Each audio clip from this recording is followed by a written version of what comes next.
What's poppin', people? It's Dante, currently on the streets of Philadelphia, walking towards 30th Street Station there in the distance. They're building a new high-rise, and apparently outside of 30th Street Station, to the left-hand side, there's a postal service building, I believe. They're making some sort of beach, like terraforming an area along the Schuylkill River that's going to include, I believe, a beach and some sort of area with a public pool that's accessible and free and open to all for sunnier days, right? It's obviously, it's a cloudy day. You know, they say it's always sunny in Philadelphia, right? I'd say for maybe less than half of the year, you know. Maybe you get a good 5 months, 6 months of good weather. I'd say around half of the year it's warm. I'm wearing the down vest. Uniqlo hoodie. It's super warm inside, and yeah, just going for my morning walk. I like to go for morning walks in open spaces. Like, as you can see, the sky, it's open here, you know, I can see out, and when I get to the trail, I'll be surrounded by nature, the water, and you can just walk endlessly. That trail, I mean, you can walk from Philly to Valley Forge, you know, do the Revolutionary Soldier March in reverse. Yeah, maybe that's something I should do in the summer, just march the entire river. But yeah, there's something about an open space, right? Being able to see out. You know, the thing with cities, oh, there's the sun behind the clouds, behind the blanket. But yeah, there's something about an open space. You know, the open space provides this clear connection to nature, to the universe, right? It's something about, there's something about open spaces that unlocks something in your brain. I think there is this connection that occurs in nature that I can't describe with words, but I can tell you that when you're in an open space, you genuinely feel better, powerful, and happier. So there's something about it, right? So like, if you live in a city, right? If you're in New York, if you're in Philadelphia, wherever you may be in the world, if you live in an urban city, I highly, highly, highly suggest to not just run around the rat maze right away. Any day where I'm just walking around the city in the morning, first and foremost, the day just feels weird. Like, I feel like I can't think, I feel just confined. Like, there really is something about living in a city and finding a way to live that is that promotes human thriving, right? I think that as a city dweller, you know, you must find ways to live that kind of goes against modernity in a way where, you know, wearing the barefoot shoes, walking in the grass, being out in the open spaces, finding elevated views, going into the woods, you know, finding these parks and different places, riding my bike, you know, getting away from the city. Like, there really is something to be said about this in order to thrive as a person that lives in a city. I really do believe that. I think that walking and movement specifically is happiness. Like, when I am in motion, I feel good. When I'm being physical, I feel great. I think that physical life, it's supreme, right? You know, we have this new digital world. You know, I say tinker with the real world. You know, just move stuff around, see what happens, you know, just play with the environment more. You know, articulate the world through a camera. You know, you don't even have to be like some artist or whatever. Like, I think that a photographer is merely somebody who's curious. You know, it's just somebody who's lusting for life. So I think that anybody can be a photographer. So yeah, the simplest solution I found is the Ricoh, or just any compact digital camera. It doesn't have to be like a certain brand or whatever. This one just provides me with a workflow that is supreme, where I have the built-in high contrast black and white settings. I can sort of just snapshot and make an aesthetically beautiful picture, import them either to my iPhone or iPad when I'm home or on the go, and yeah, just have a beautiful work of art instantly made through observing life, recognizing the patterns in nature and human behavior, sort of putting yourself out there and making pictures. It's really a simple solution to moving through a city, moving through a town, moving through anywhere in the world, really, where it's merely an excuse for you to go out to see the world. And for me, photography is everything. It gives my life a deeper meaning, and I believe an antidote to consumerism, an antidote to social media consumption, to media consumption, to any sort of distracting modern thing. It becomes this meditative practice that maybe a lot of people are looking for now.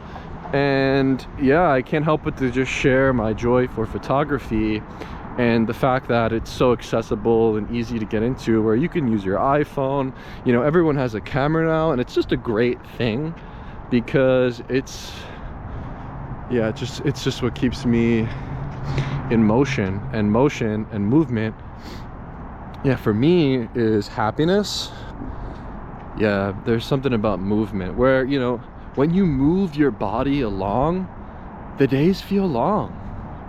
You know, when you go out there and you set yourself in motion without any preconceived notions, sort of detached from any outcomes, any external factors, the photographs you're creating, anything, you enter this zone that I call the Zen zone. You know, you're just in the zone, and, you know, in that state of production, you know, being extremely observant, you know, in the moment. And man, it's just such a great place to be, where I can walk endlessly. You know, I really don't sit down during the day. I think anytime I sit down, I feel like my body's shutting down. I feel like, you know, it's just kind of like wasting away. I have so much built up power and energy within my physical body that I need to sort of let out in the day. And so, yeah, photographing and walking is my way of doing that.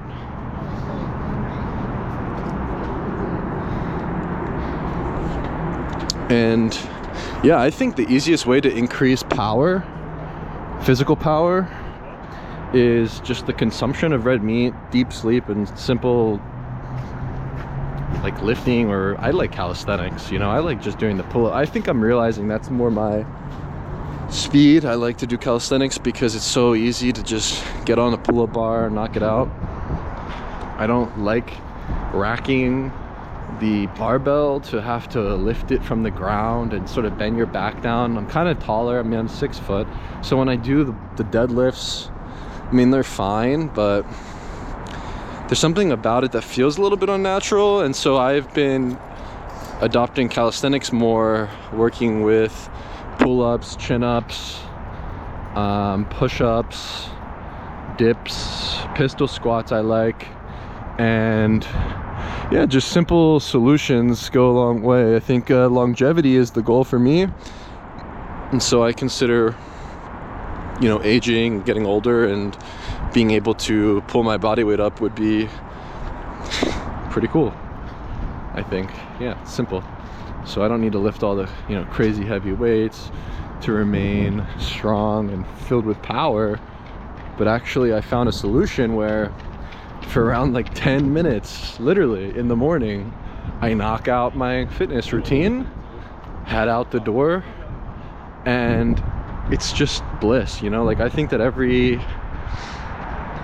you know, young man should get a home gym set up. You don't even need anything fancy. I think that like what I should do really is purchase some gymnastic rings and start experimenting with those again. When I was a Peace Corps volunteer, I remember I actually ordered on Amazon while I was there. I couldn't find any gymnastic rings, and I had them delivered to me all the way from the United States to Zambia, Africa.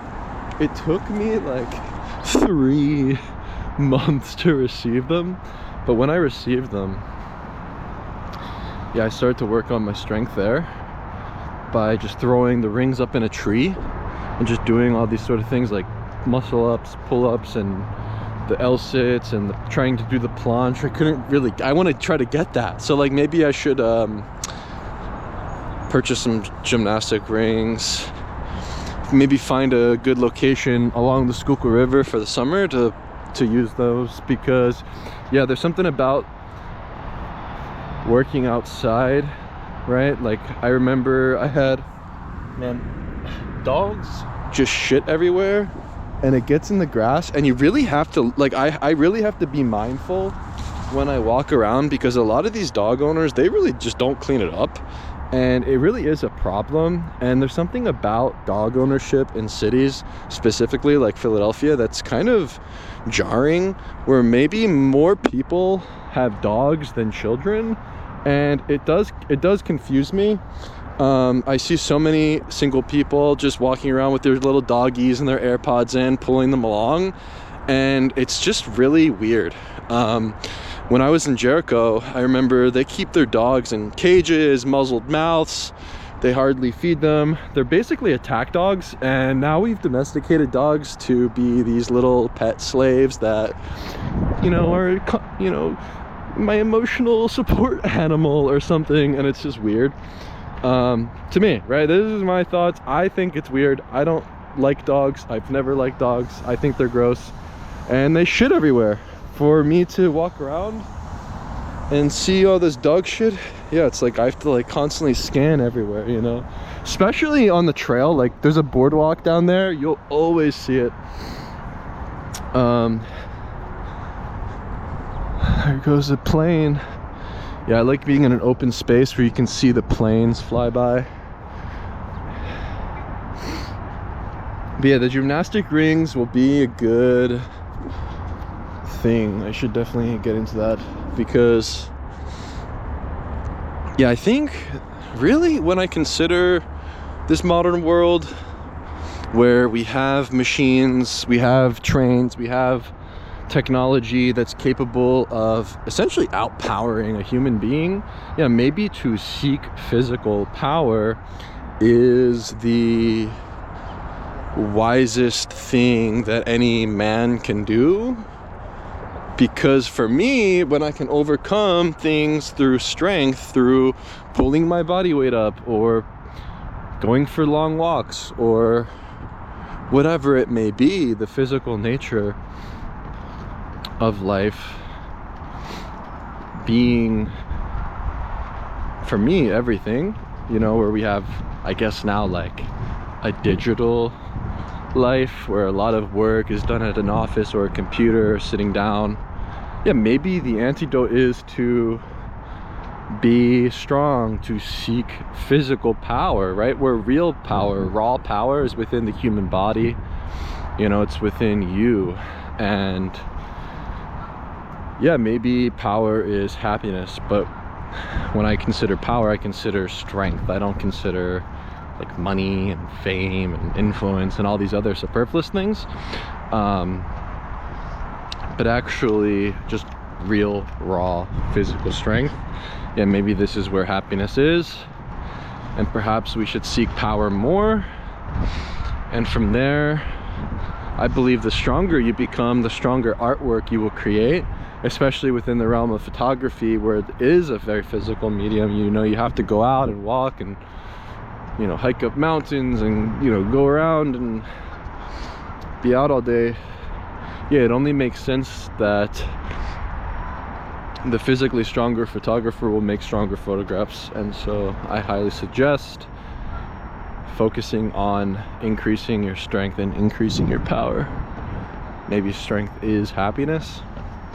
You know, when you move your body along, the days feel long. Where when I'm photographing, I exist outside the passage of time. For maybe I will die, but I can make photographs and, you know, just sort of go through each day this way, where I'm moving, I'm out, I'm open in this world, that is so open and endless and infinite. And when you consider photography, it's infinite, right? Where you cannot make the same photograph twice. There is an unlimited amount of photographs that you can make within your lifetime, and that should be enough to fuel your lust for life if you are a photographer. It's just a really simple thing that does make me infinitely inspired. It's like the stream of becoming, just to continuously make photographs, to continuously evolve, to continuously change, and to continuously make anew each day. And so, yeah, if you're moving your body along, the days feel long. But when you're standing still, when you're sitting still, yeah, the days will sort of just pass you by. The other day, I was walking through the Fashion District Mall. Look, this is the prime example, right? The woman with the dog in a carriage. Why does she have sunglasses on? It's really cloudy today. But yeah, it's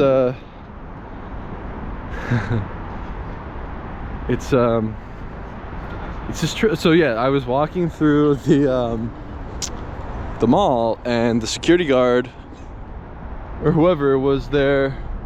Human is losing their mind. I love reading the the graffiti.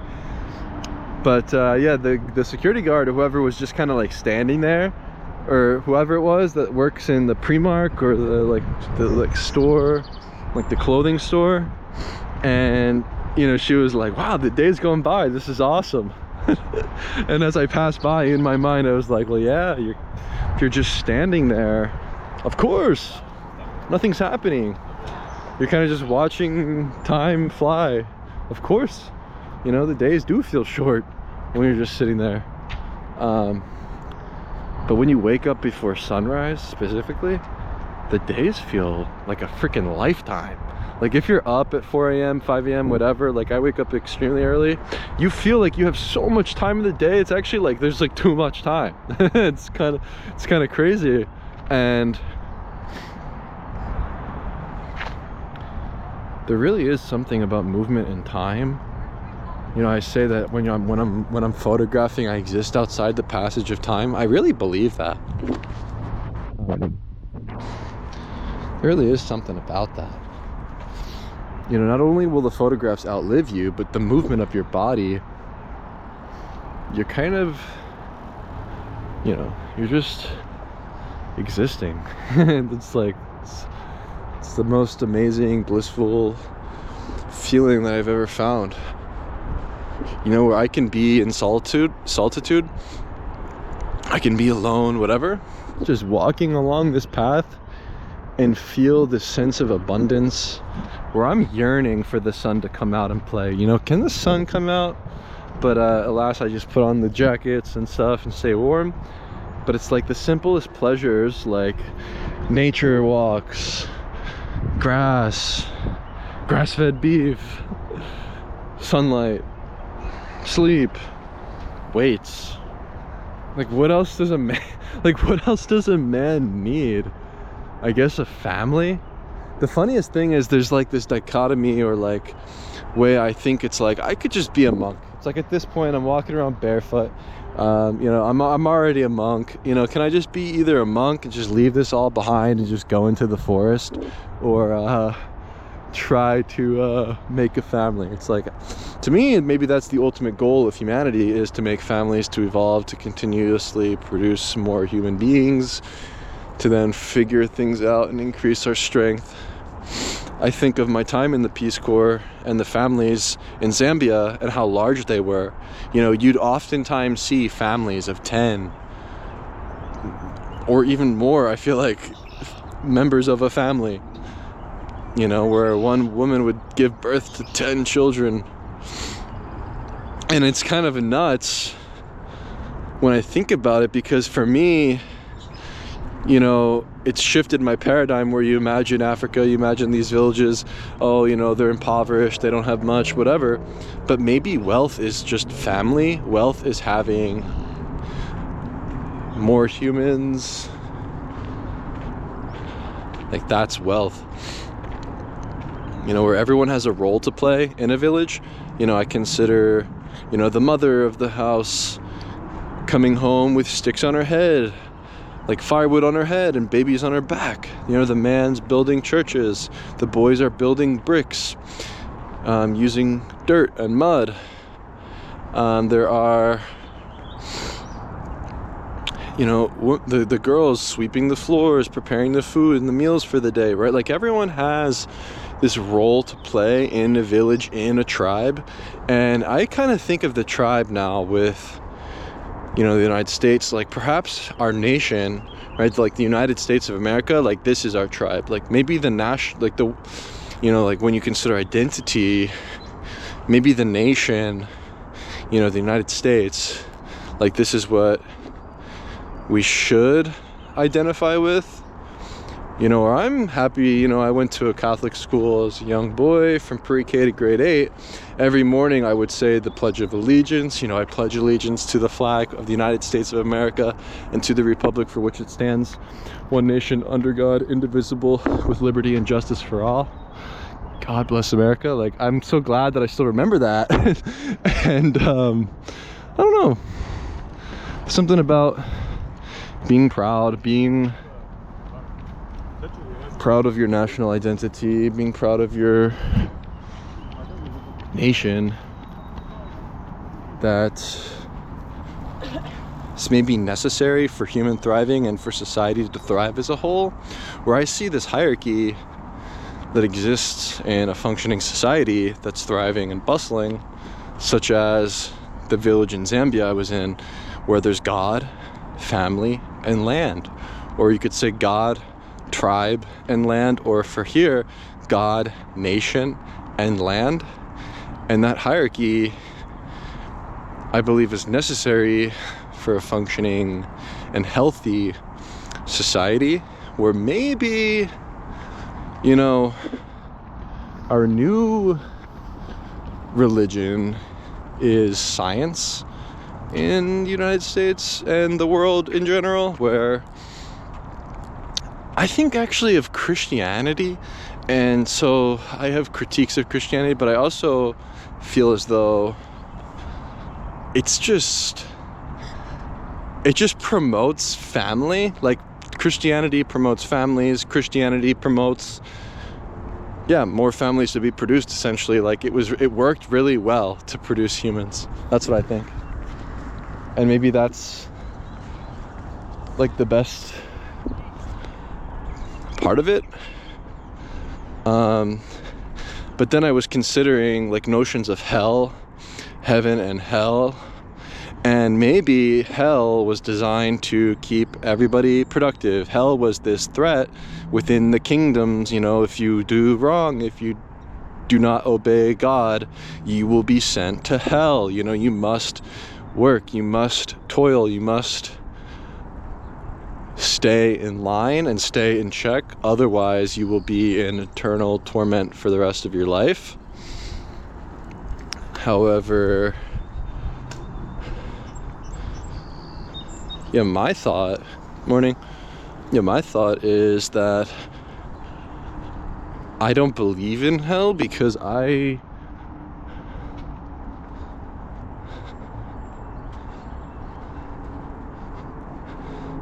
don't know, maybe people make hell for themselves on earth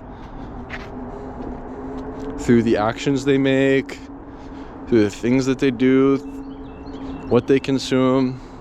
Maybe more important than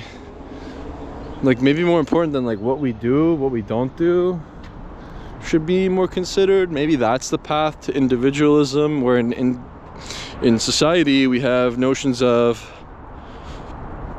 you know, individualism. You know, everyone wants to be unique and special, and through consuming things, buying the latest fashion trends, you know, thinking that you're becoming this individual through expressing yourself this way, you actually become less of an individual, and it becomes collectivism in a way where maybe people become like sheep, following certain dogmas, certain religions, certain thoughts philosophies, ways of life, fashion trends, art movements, and kind of pigeonhole themselves, where I believe maybe to become an individual, you have to strip yourself away from a lot of things, right? What you don't do, what you don't consume, what you don't wear, what you don't say, you know, what you don't do is ultimately who you are. So when I consider photography, you know, maybe photography is a way to become yourself and to express your truest and authentic self through the medium. But actually, what you don't put within the frame, right, what you exclude from the picture, says more about you than what you include in the photograph. But when you look at the photographs in a stream, when you see your photographs over time and your voice develop, you will see yourself reflected through the photograph. So, you know, as much as a photograph reflects of the, you know, as a reflection of life in front of you, as a depiction of reality or an abstraction of it, therefore, it is a reflection of your soul. I believe that the photographs describe the artist just as much as it describes the external world around them. And maybe photography is a great way to express yourself and to become yourself. So yeah, that's another beautiful part about photography, is you can become your individual self through the creation of art.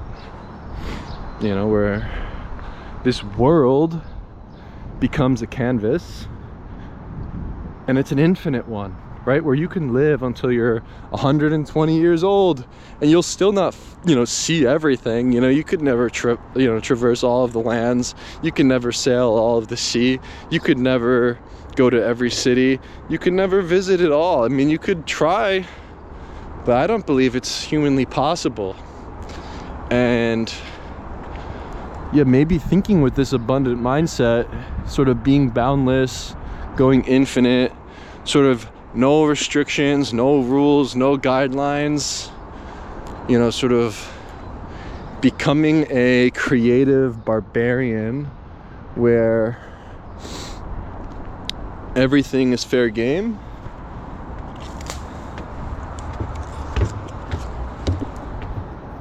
And the goal being to remain curious, to move, to produce.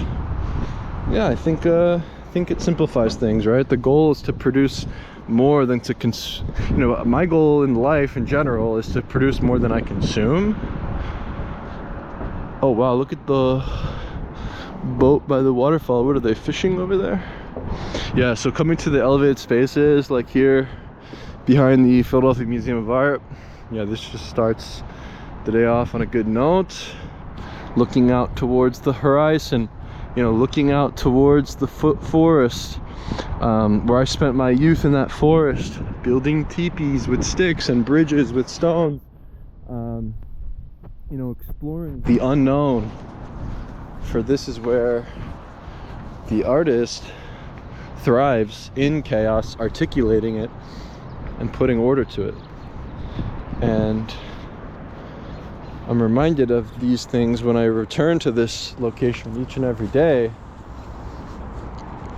as I believe in order to remain curious, in order to continuously lust for life itself, maybe we must be children. Maybe we must be like a child, and to go out there each and every day and look at the world anew. And so, yeah, I like coming to this cliff. You know, I think maybe embracing danger, and maybe this is another thing that we should do as street photographers.